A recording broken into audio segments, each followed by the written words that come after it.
So just wanted to talk to you guys about my system from Wholesale Solar. I went with a 4.2 kilowatt system.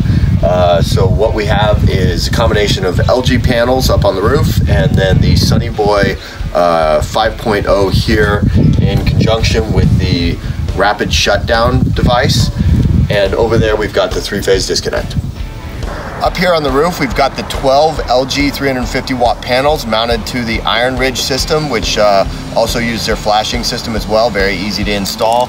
And then under one of the panels here, we had mounted the collector box for the SMA rapid shutdown system.